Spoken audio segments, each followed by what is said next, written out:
So the aim of this webinar is to introduce you the basic concepts of probe-based confocal laser endomicroscopy for preclinical research and to discuss typical applications of Cellvizio Dualband. So in particular, I will show you applications where the instrument was used to measure vasculature, to look at molecular distribution, or even cellular recruitment. So Cellvizio is a fluorescence-based confocal laser endomicroscope. It means that it uses a bundle of optical fibers to image any type of tissue at cellular resolution on the living animal. So we need to bring the concept of optical biopsy. What you see on the right hand side of your screen is the typical histological section. So it's a transversal section view of the tissue that you want to image. This procedure is done ex vivo, requires some staining, and then you can have a look at the cellular architecture of the tissue ex vivo. What we do with Cellvizio is that we bring that bundle of optical fiber, we call that a confocal microprobe, in direct contact with the tissue. And what we will make is a horizontal section of the tissue, and directly we will be able to view microscopically and in vivo the cellular structure using some appropriate fluorescent markers. So in preclinical research, we have the Cellvizio Dualband instrument, and this instrument is being used in different types of research fields, such as cancer research, infectious diseases, drug discovery, or even stem cells. The same technology is also used in the clinics. We have a dedicated instrument for the clinical practice, and this technology has been cleared for certain types of indications to look at the digestive tract, the pulmonary tract, the urinary tract, etc. So let's have a look at the Cellvizio Dualband. So it's the confocal endomicroscope. We have two lasers, so we can look at the fluorescence of two different markers. Two lasers, one is at 488 nanometers, so it's a blue laser, and another one at 660 nanometers. We have the confocal microprobe, so this bundle of optical fibers that behave like standard microscope objectives. These are it's a flexible bundle here. And at the tip, you have some optics.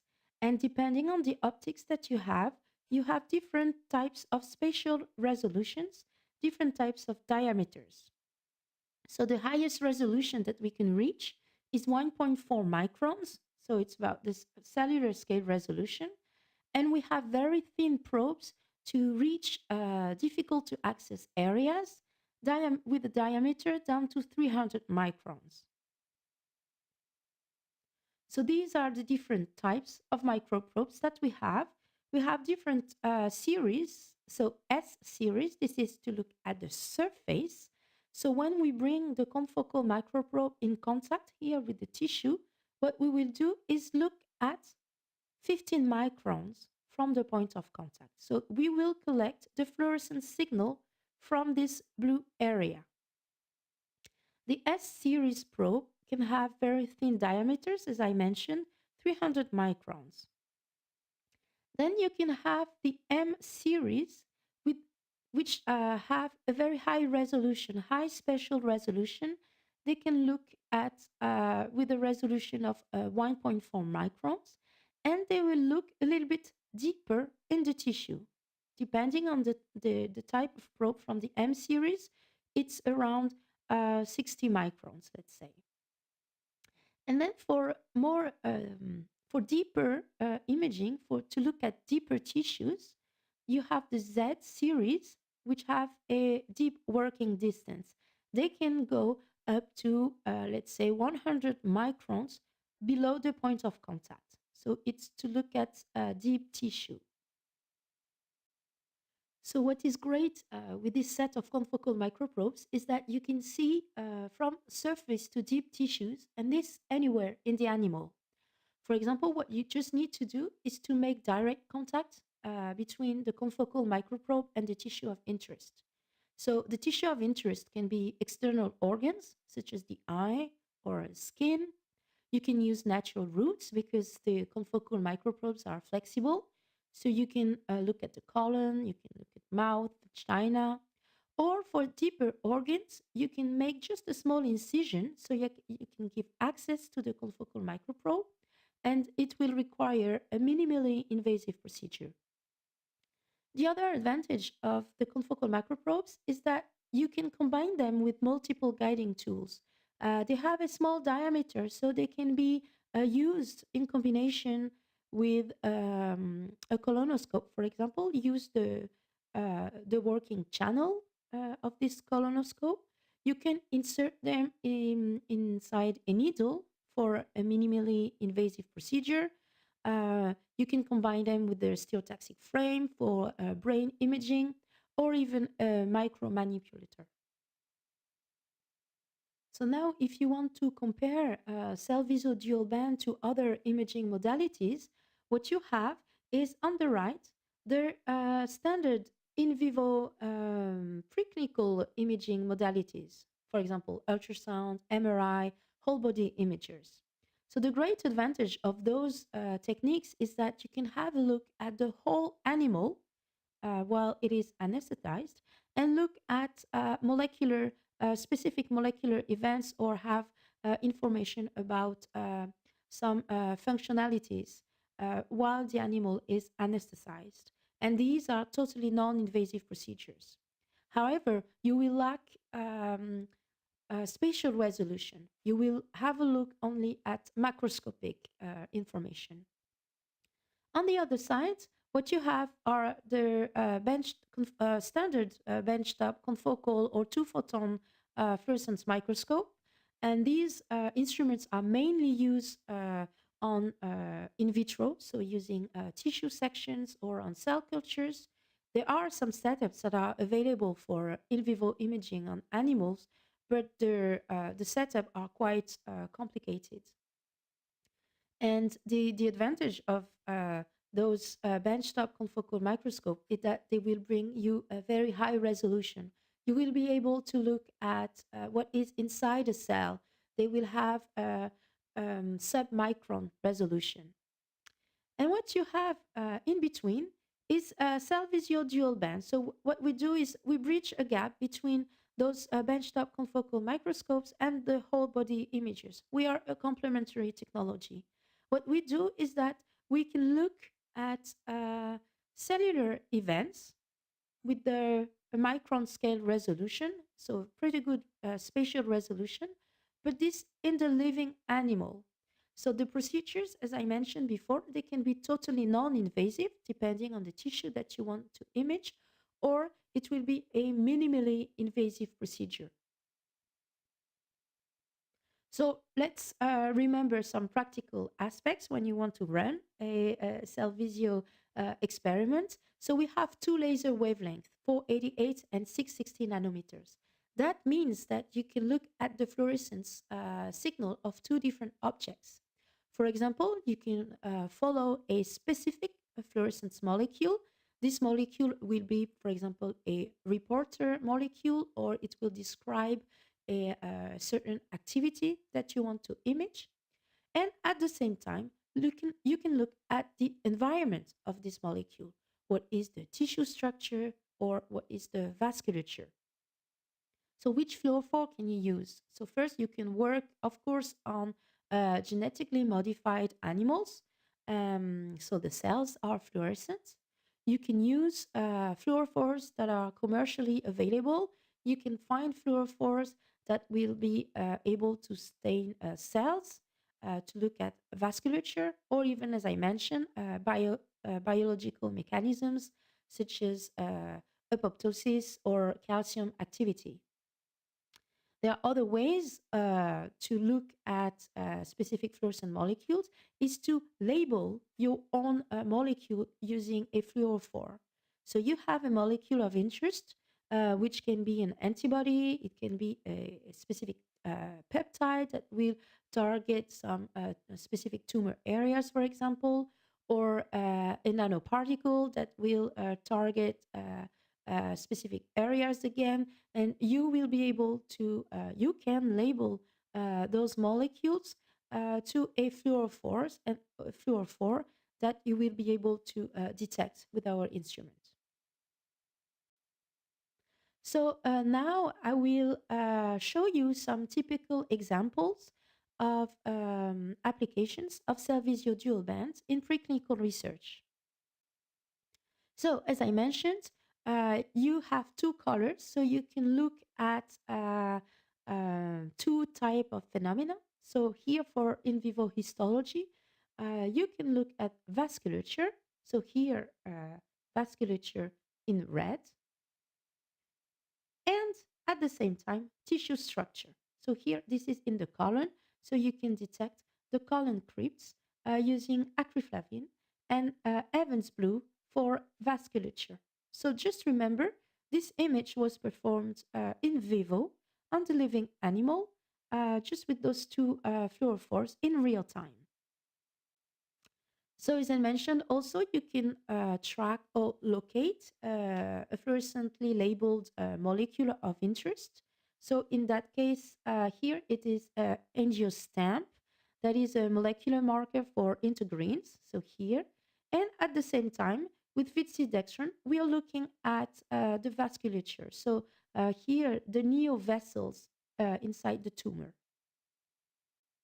Another application is to colocalize biomolecules or to colocalize cells using two different labels. So here, this is an example where Langerhans cells were co-labeled so you can see if they express the two fluorophores. So now some examples in vascular imaging. So, in vascular imaging, one of the most common phenomena that you want to look for in cancer research, for example, is to look at angiogenesis.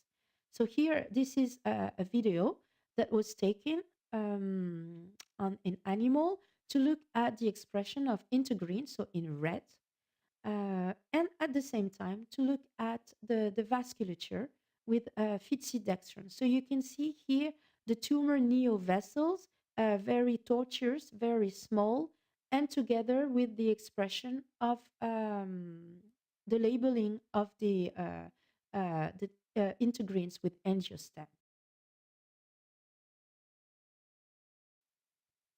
Another example here is again looking at the tumor vasculature. So you see here how the vessels look very tortuous and disorganized. This is in a subcutaneous tumor with vitsidextrin injected using an IV. And at the same time, we are looking at a specific molecule.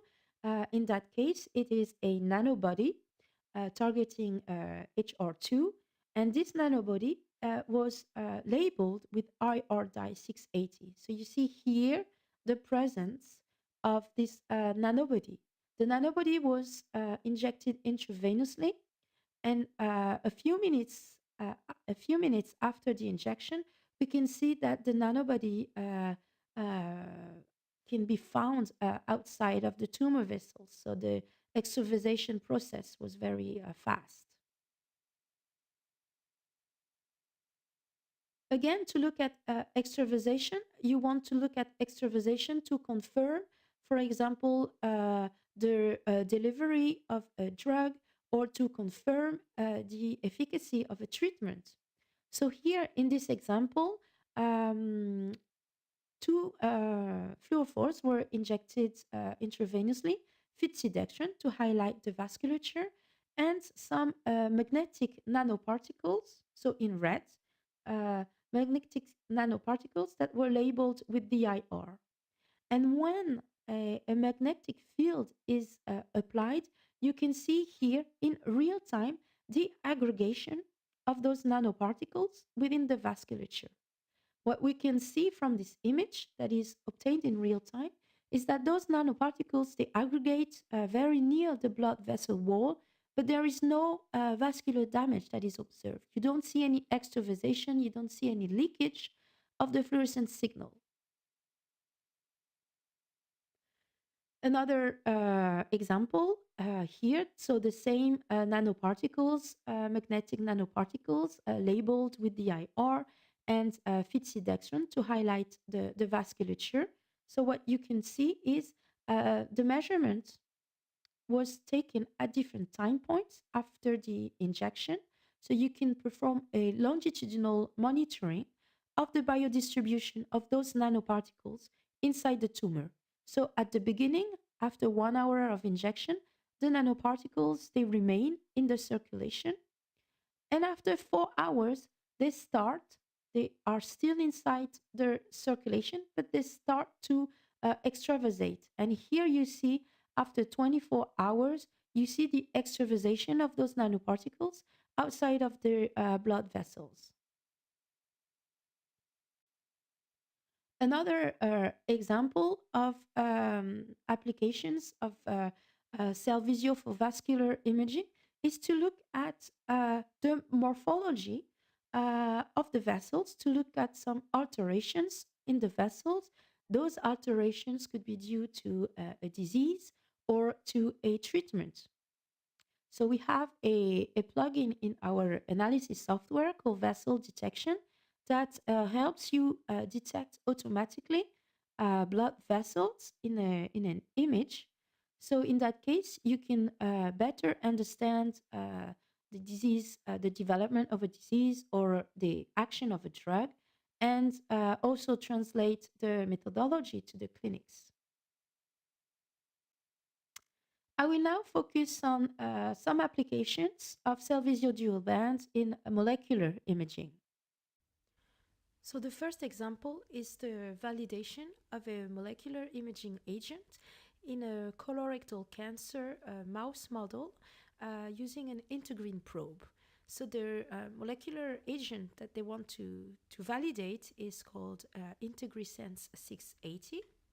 And this molecule is supposed to look at integrins. So it was injected using an IV, and imaging was performed 24 hours later. The first part of the study was to validate whether IntegriSense 680 was specific for the tumor areas.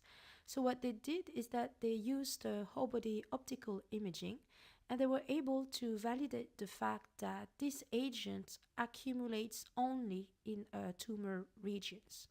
So this is the macroscopic information that was obtained. Then they combined this model with Cellvizio imaging to look at what is happening at the cellular scale. So they used, in combination they use our confocal microprobe in combination with colonoscopy. So here you see the tip of the probe here. This is a healthy mucosa, and this is the tumor area. So again, in the presence of IntegriSense 680, you can see on the healthy mucosa that the cellular structure is very similar to the one obtained on the H&E stained tissue section. When you are in the tumor area, you don't see any clear structure anymore. Seems like the cellular structure is completely disorganized. So here you get with Cellvizio a histology of your tissue in vivo, non-invasively. But what we can do also with Cellvizio Dualband is to quantify the amount of fluorescence signal that is detected in the presence of IntegriSense 680. So what they did is that they compared the fluorescence intensity before the tumor here, at the tumor site, and after the tumor site. And what they obtained for 3 mouse models is that the tumor area was, the fluorescence signal in the tumor areas was more important than outside of the tumor. And this was statistically significant. Another example of an application of Cellvizio Dualband is to detect the activity of a reporter protein and to see the distribution to perform a mapping of the expression of a protein. So in this example, we are looking at fibrosis, and there is a reporter protein that is expressed during fibrosis, and we want to detect that report the expression of that reporter protein in the animal. And this protein was labeled using a look marker and a GFP marker so that it can be imaged using whole body imaging here, but also with Cellvizio imaging.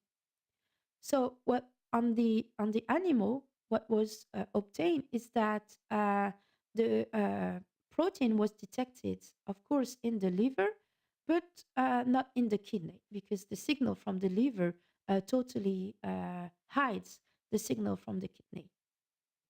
And for Cellvizio imaging, we were able, using a small incision, to image both liver and kidneys. And at the same time, we injected Evans blue to look at the vasculature.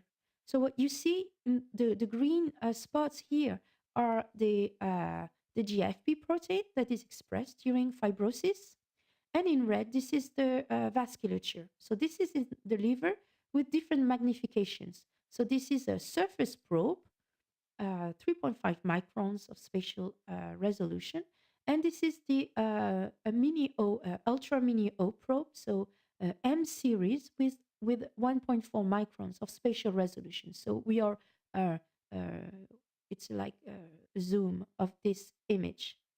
And what we observed is that depending on the area of the liver, the expression of the protein was different. There was a heterogeneous expression depending if we were on the right lobe or on the caudate lobe. Another nice example is to validate transgene delivery, for example. So here it is the non-invasive imaging of transduced cells in the mouse retina, and this is for gene therapy. So here it's imaging the expression of a GFP-labeled peptide in the mouse eye, and you can see here this is totally non-invasive images. So just the probe was put in contact with the eye surface, and we can see the patches of the peptide being expressed. Another nice application of Cellvizio Dualband is to be able to image cellular recruitment. So here is an example where we are looking at the response of the immune response in an IBD mouse model, so inflammatory bowel disease.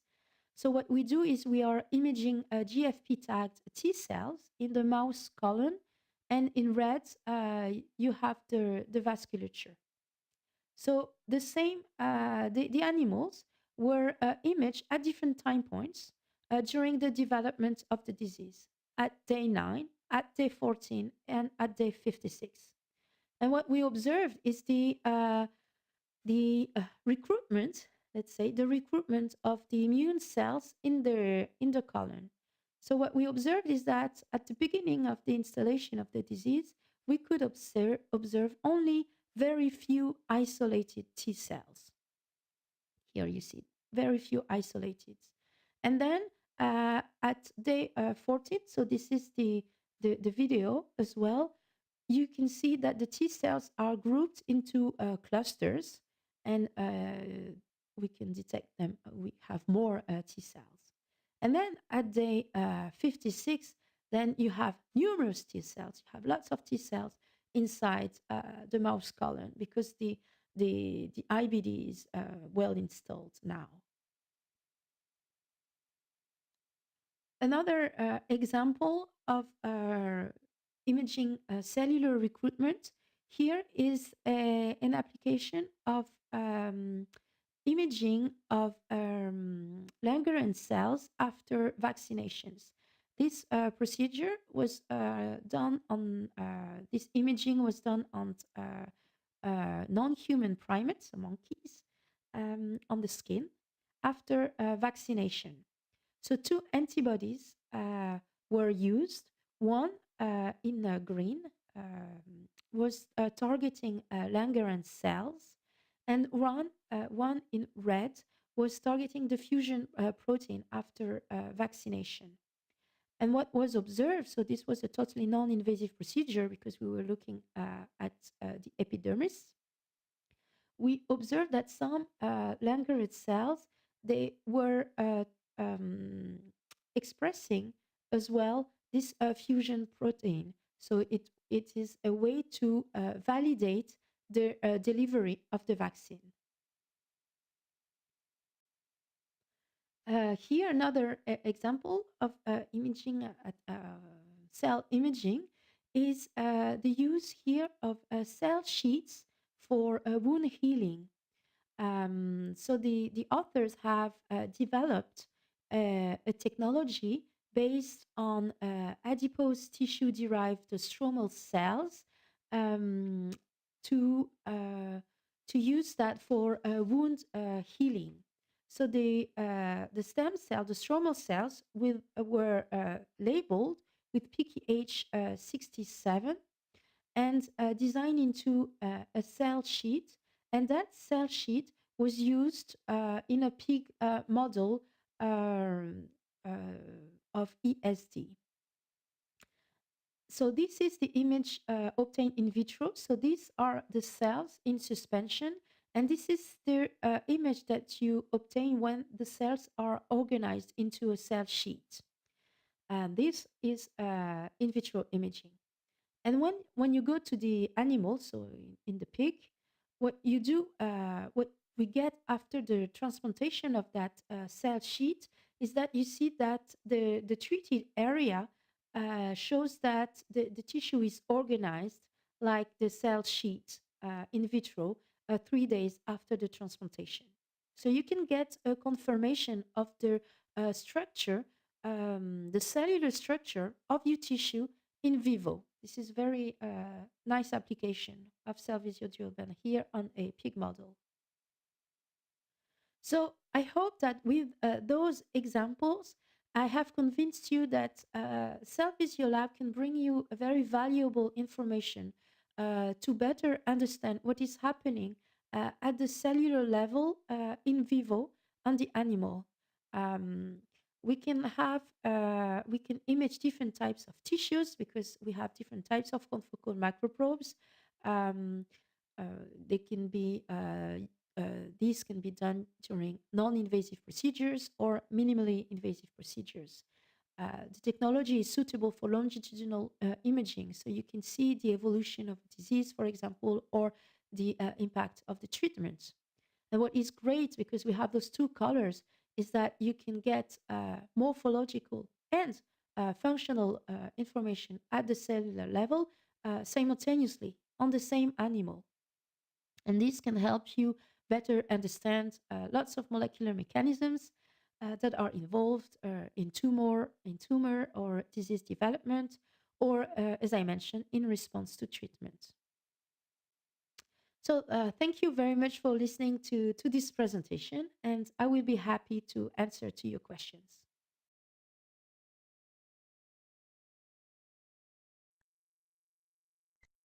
Hello everyone, welcome to our webinar entitled Follow Biological Processes in Vivo at the Cellular Level with Cellvizio Lab. This webinar is organized by Mauna Kea Technologies. My name is Elodie Ly, and I'm Product Marketing Manager in the Preclinical Business Unit. So today, I will introduce the basic concepts of probe-based confocal laser endomicroscopy, and I will give you some application examples in preclinical research. During the presentation, do not hesitate to type your questions or if you have any comments, and you can do that in the Q&A box, which is located at the bottom right of your screen. I will try to answer as many questions as possible during the live Q&A session after the presentation. So now let's listen to the presentation. So I will now open the Q&A session. So do not hesitate to type your questions in the box, which is located at the bottom right of your screen. And I will try to answer all your questions. So first question that I had is regarding the exploration of the liver. So how can I explore the liver using Cellvizio? So as I mentioned during the presentation, what you need to do is you need to make contact between the confocal microprobe and the tissue of interest. So for the liver, you need to make a small incision so that you can give access to the microprobe. So in that case, the procedure is minimally invasive. And another question related to the confocal microprobes. So how deep in the tissue can we image? So we have different sets of microprobes. We have microprobes that would look only at the surface. So just from the point of contact between 0 to 15 microns from the point of contact. We have other probes that can look deeper in the tissue. For example, more than 100 microns deeper, so 100 microns from the point of contact. So the choice of the confocal microprobe will really depend on the tissue that you want to investigate, so you need to give access, but also what are the objects that you want to image at which spatial resolution. And so I have another question that was related to vascular imaging. So it was a comment. So let's go back to vascular imaging and also the use of pixidextran. So I showed you some nice images where you could really see the vasculature highlighted in green with the use of pixidextran. So you could see the tortuous new vessels from the tumor. And what is also interesting is that you can look at extravasation. So when you use pixidextran, dextran is like a polymer, it's a sugar.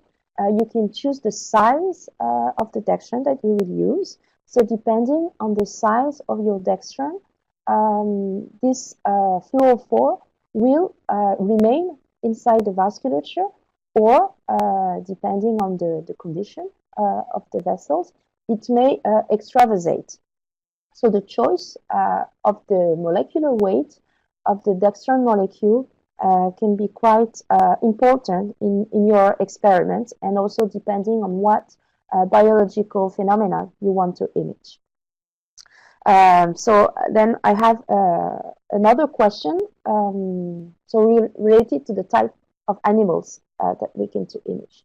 So Cellvizio Lab is used for preclinical research, so mainly in mice or rats, like the picture behind me. But the great thing with the instrument is that we use fibers, optical fibers. So you can image large animals.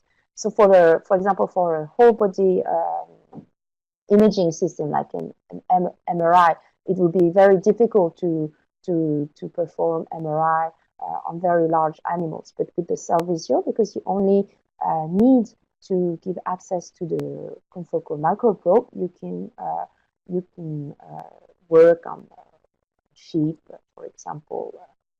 We have customers working on baboons and other types of animals. So it's really the idea is really to give access to the confocal microprobe. Okay. Then I have another question.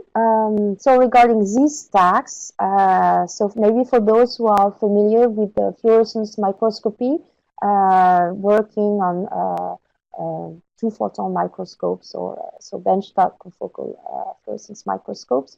In our case, we are not doing these stacks. We cannot do these stacks. What we can do is we can select the focal plane by choosing the right confocal microprobe. So really what we what you have to think about is how deep in the tissue I want to image, and then you will choose the appropriate confocal microprobe. So I don't know. So I have maybe a more technical question that from Rajesh about the size of the dextran.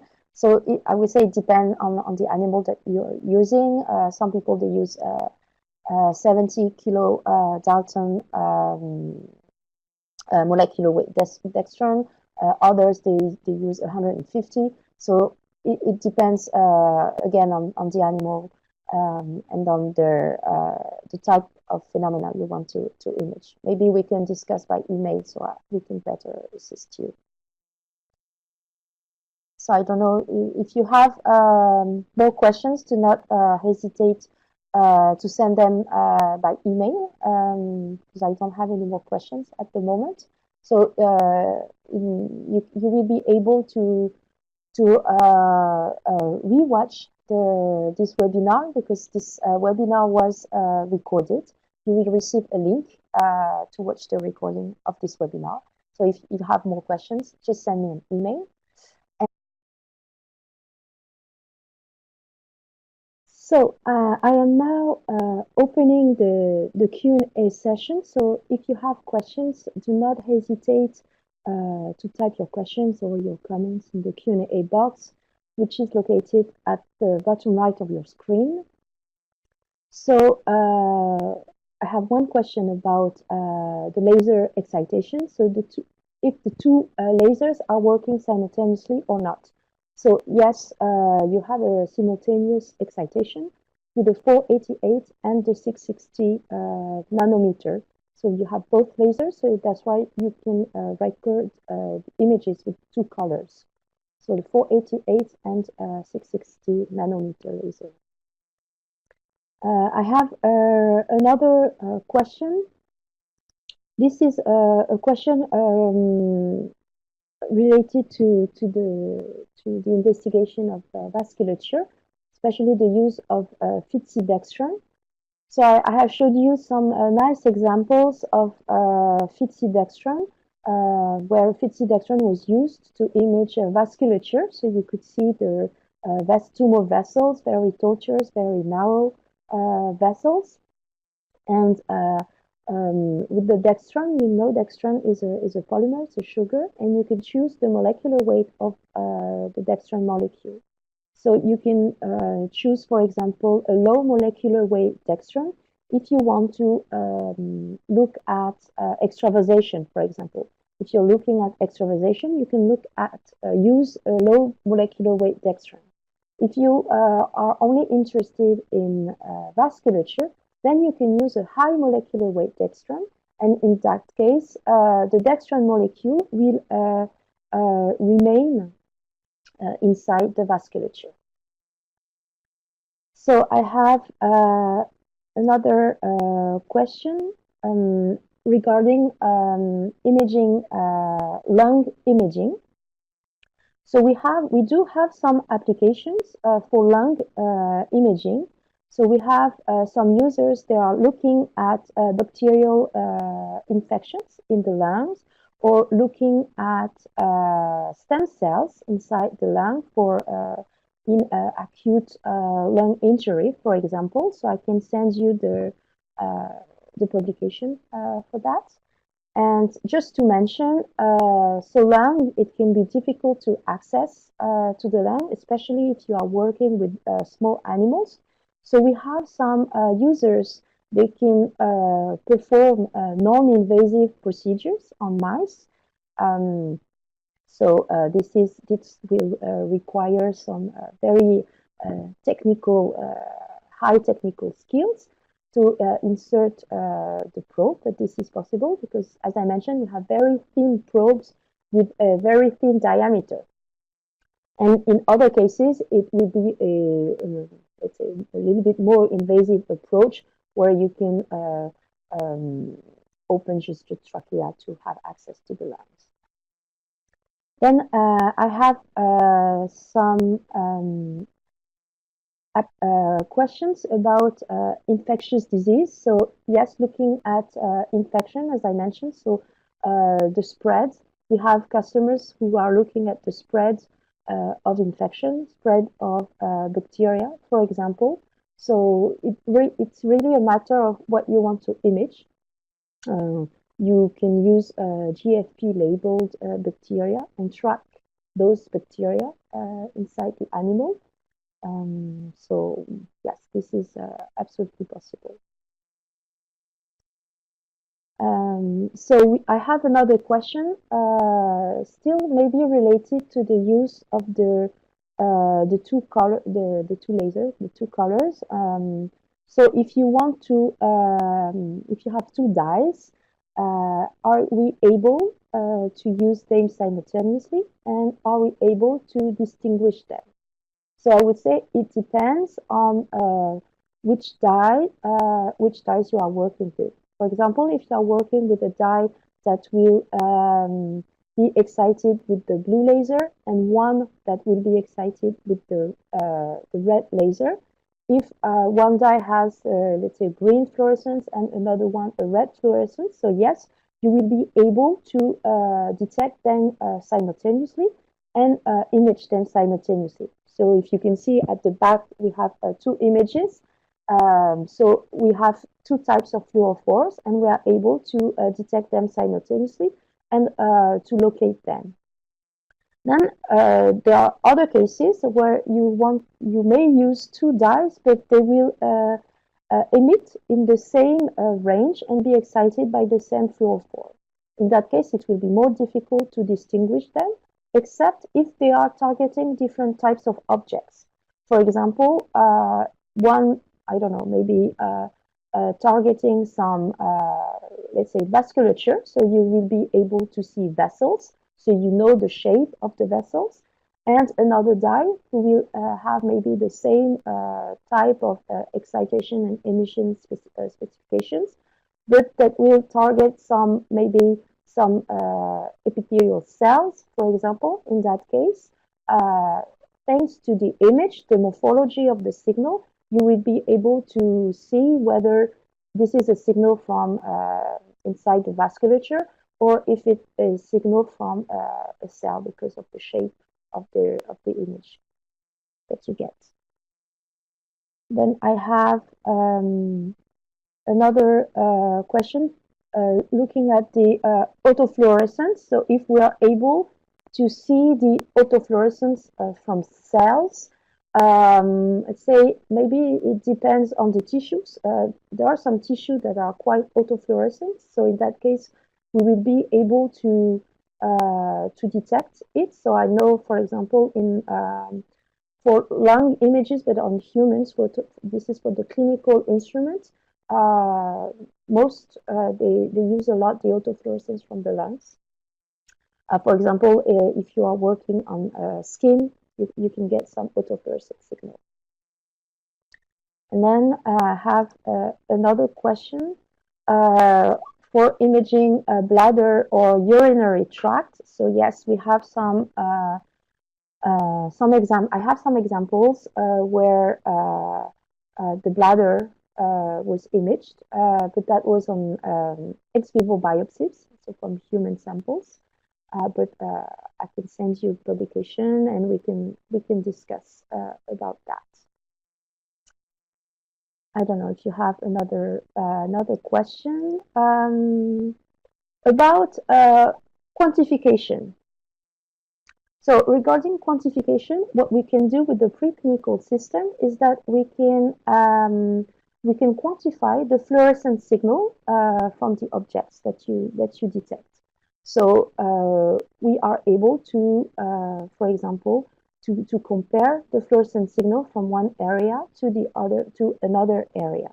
So this is you will be able, when you draw some regions of interest on your image, to see the distribution of that fluorescent signal on your tissue. So I hope that this is I am answering your question. And then I have another question more linked to the clinical instruments. So you may know that Cellvizio technology is also used in the clinics. So we have a clinical system, and that clinical system takes in most of the procedures. In the clinics, they use a fluorescence as a contrast agent. So I don't have any more questions at the moment. Maybe one last question.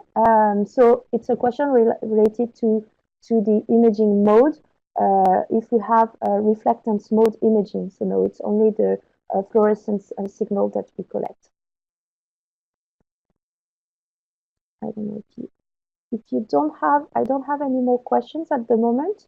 So I think I will close the Q&A session.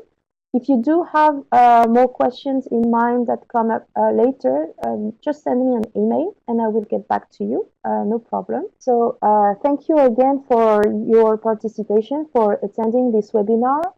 So I hope that you enjoyed the content of this webinar. Thank you for all your questions. The session was quite interactive.